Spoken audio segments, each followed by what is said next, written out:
Shalom, this is Truth is Everlasting, Lion's Den. I am Yahweh Sop. I camp out with Lion Den Hawan Ben Yashua in Jacksonville, Florida.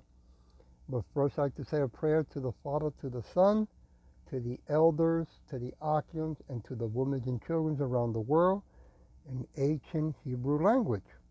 Kal Halayim La, Yahweh, Bahashem Yahweh Shai, Bahashem Ha Rogak Wadash Mahamath, in the name of Yahweh Shai, in spirit and holy and in truth. Double honors to the 144,000 chosen elect. Double honors to the elders of GMS. Double honors to my elder Hawam. Salutations to the archangel in the four corners of the earth, and to the women and children, Shalom. Well, look at here, look at here. More and more is coming out, and this lets us know, right, that we are closer, okay, for this technology of the MOTV to be mandated, right, to turn people into cyborgs. Palenti, right? It says here, Alex Karp, select if I pronounce it wrong, the techno-nationalists behind Palenti. Well, we're going to see what it's going to talk about, but you know, it's the corporation. I looked into it a little bit right here in the bottom. I believe it says Palenti is like a software AI. Okay, somewhere around here. There it goes. Palenti, how Palenti software power isn't from battlefield operation, but they have it now in everything. The title of this lesson is called "Never Trust Thy Enemy." Okay, I'll play a little bit of it. Then we go into scripture. Here we go. We're doing it, and I'm sure you're enjoying this as much as I am.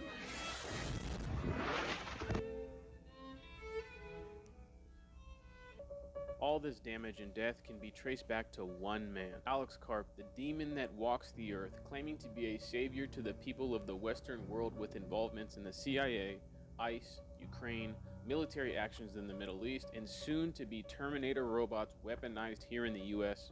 His words, not mine. We will go over briefly how he grew up, which surprised the hell out of me. Then we will tackle the real issues at hand, which is what he has created over the last 20 years and plans to push for in the future. Alex Karp was born in 1967 in New York City from a Jewish father who was a pediatrician and his mother who was an African-American artist that focused on the suffering of young black children. And one of her most famous art pieces was about a string of mass murders on black children that were kidnapped and killed in Atlanta in the 1980s. His mother and father were both activists who took him to civil rights protests and marches, exposing him to the injustice that black people have faced in America. And I find this super interesting because his companies are actively robbing people of basic human rights, which he learned to protest against. A trend we will see throughout this entire video is Karp and everyone around him realizing he was different, and I'm quoting him here, "I just think I've always viewed myself as I don't fit in and I can't really try to." And he sticks to these words because he doesn't try to fit in, not even with his family, because with a father and mother that spent their lives devoting their times to others,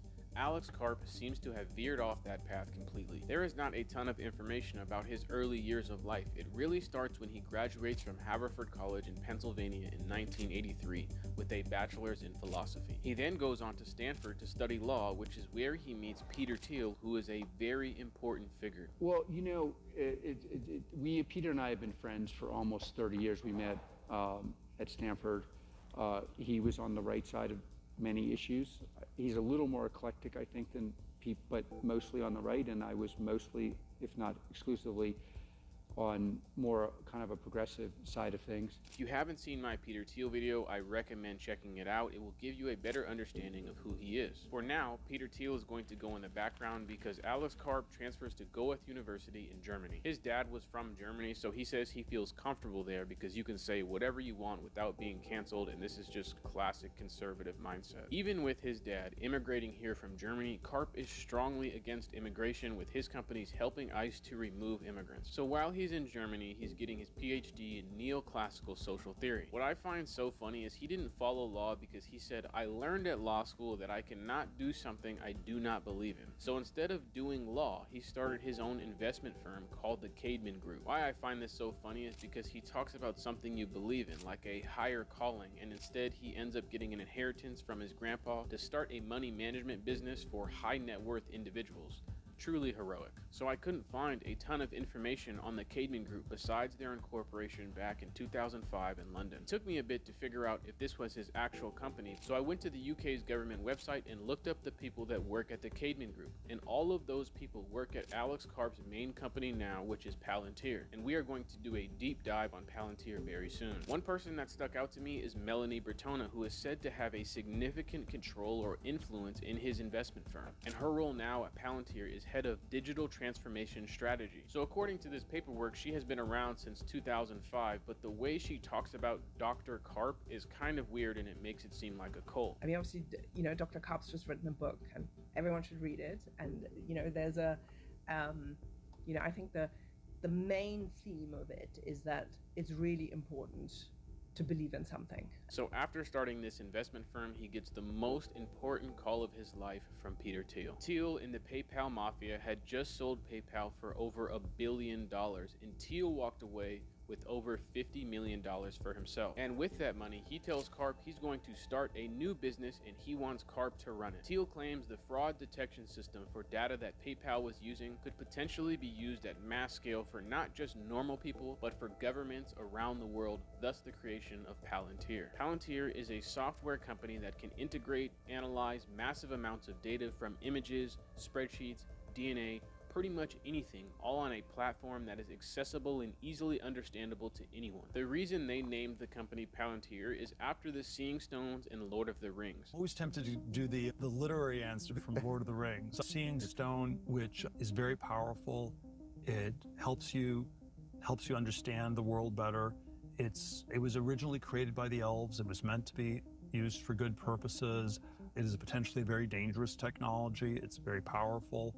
Ends up playing a very important role in the way the series goes. I always find it interesting when these rich people use references from movies and they don't even get the reference. The idea of the stones in Lord of the Rings was that they were dangerous and were used as ways to manipulate people. Because although everything the stones saw was real, they always came to the wrong conclusion, which would eventually lead to the downfall of the user because you would overlook what's right in front of you. 9/11 happened. That people with links to the Osama bin Laden organization are responsible for today's attack. Freedom itself was attacked this morning by a faceless coward. And freedom will be defended. And Palantir's founding is in response to that. It's founded with the idea to protect civil liberties of Americans and innocent people in the world. The early investors, however, are from In-Q-Tel, an investment fund that comes from the NSA, FBI, and CIA, and I don't really trust them to protect my civil liberties. We invest in companies for two reasons. The first reason is we invest in companies to deliver capabilities to CIA, NSA, and other agencies we work with. And by that, I mean, when we make an investment, we also facilitate the piloting of those technologies by the agencies we work with. And if the pilot goes well, the end agency will contract directly with the portfolio company for more stuff, more licenses, more gadgets, whatever they sell. And we call that an adoption when that happens. The second reason we invest is to deliver insight. It's important for the CIA and other government agencies to understand where commercial technology is going, how they may be able to take advantage of it, but also how their adversaries may take advantage of it. Between 2003 and 2009, Karp was in the background creating Palantir with its only work coming from the US government. During this time, Peter Thiel said that Karp was the perfect person for the job because he was different and everyone knew it. He went into meetings never dressed in a suit and refused to conform to business attire or language, and Peter Thiel says that's why he was able to sell the company so well. When Karp was making his sales pitch to these agencies, people People knew what they were trying to do was different, and CARP was the embodiment of that difference. While In-Q-Tel put up $2 million for their investment in Palantir, their real investment didn't come from money. It came from working with the CIA's largest database. The CIA and Palantir's analysts worked together in determining the type of platform that Palantir would turn into. There is a very important reason why the US chose Palantir and why CARP was the perfect fit. It wasn't because he was smart, it wasn't because he was different, it was because he is paranoid. This is a quote that will help understand every single choice that CARP makes about Palantir and how paranoia fit hand in hand with the US regime. Who's the first person who is going to get hung? You make a list and I will show you who they get first. It's me. There's not a box I don't check. His fear, he said, propels a lot of the decisions for this company. For CARP, it's not about civil liberties for others or protecting innocent people. It's about protecting himself, and this is the embodiment of the US system since its inception. Okay, here we go. Bottom line, clear picture. Technology that they have today that was given to them by Yahweh Shai, because the Edomites want to protect themselves when Yahweh Shai comes back with the host of angels. I want to go to Sirach chapter 12, verse 10. Never trust thy enemy, for like as iron rusts, so is his wickedness. Right? They pretend that they come, to give us freedom and peace, but they just want to keep on, raping, robbing, and taking people's lives away. Verse 11, though he humbles himself and goes crouching, yet take good heed and beware of him. And thou shalt be unto him as if thou hast wiped a looking glass. Thou shalt know that his rust has not been altogether wiped away. No. Once they're revealed, as I come right now, they're moving faster because the whole world knows who the Edomites are. Okay? So they can't hide no more. Verse 12, set him not by thee, lest when he has overthrown thee, he stands up in thy place. Neither let him sit at thy right hand, lest he seeks to take thy seat. See how wicked they are? And thou at the last remember my words, and be pricked therewith. Right? So we hold this very close to our hearts, that when the snake speaks, once his lips are moving, he's always lying. Psalm 146, always. Give me a minute. Verse 3. Put not your trust in princes, nor in the sons of man, in whom there is no help. That is so true, right? The Egyptians, which we call the Edomites also, when they say we're here to help you, no, they're here to screw you. Verse 4, his breath goes forth, he returns to his earth, right, to the dust. In that very day, his thoughts perish. Yeah, they're going to perish. They're not going to be living for eternity, and AI will be destroyed as well. Verse 5, happy is he that has Yahweh of Jacob for his help, whose hope is in Yahweh Shai, his power. That's right. That's how come we are happy and we're looking forward to and excited that things are getting closer, right? That they're coming out, the Edomites are coming out on the TV, on the news, and on YouTube, bold, happy and excited, and showing the whole world what they're doing. We're very happy that they're doing that. Keep up the good work. I want to go to Psalm, verse 62, chapter 62, verse 9. Slakia.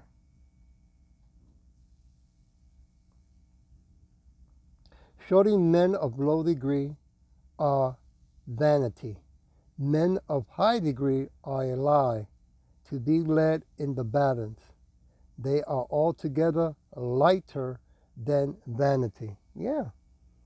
Wicked comes in many different levels, no matter what. With college degree, with no degree, right? And if they love wickedness, they don't matter the status that they're in. Wicked is wicked, and they have to go. Song 118. Give me a minute.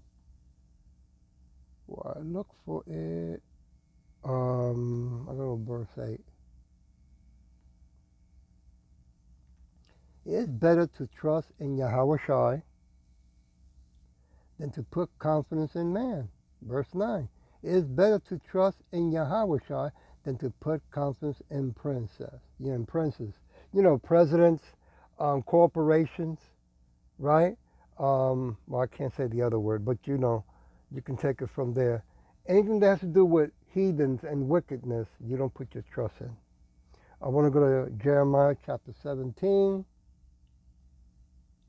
verse 5.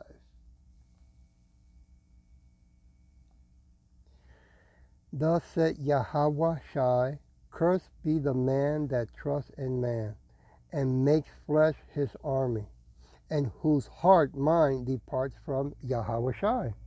Right? So 2/3 of our people who are putting trust in the weapon and technology of this wicked world, well, not wise, but hey, it is what it is. Verse 6, for he shall be like the heat in the desert, and shall not see when good comes, but shall inhabit the perch place in the wilderness, in a sort land and not inhabited. Yeah. Seeing all these ICE, right, and they're talking about the migrants, immigrants here, living in America without no papers, without no documents, right, that they didn't follow the law. The Edomites are here standing on stolen land. They don't follow the law of the land, because this ain't their land, right? But they keep pointing the finger to our people when they're the ones who are standing in stolen land. Verse 7. Blessed is the man that trusts in Yahweh Shai, and whose hope Yahweh Shai is, right? We don't put our trust in the heathens of wickedness. Verse 8. For he shall be as a tree planted by the water, and that spreads out her roots by the river, and shall not see when heat comes, but her leaf shall be green, and shall not be careful in the years of drought, neither shall cease from yielding fruit. Okay? So, eventually the Edomites are going to come after us, and when they do, lo and behold, that monkey wrench that AI cannot figure out, right? It's when all hell's going to break loose and Yahweh Shai will come back. Okay? I'll leave it with Ephesians. Give me a minute. Chapter 6, verse 12. I'll leave it with that. For we wrestle not against flesh and blood, but against principalities, against power, against the rulers of darknesses of this world, against spiritual wickedness in high places, right?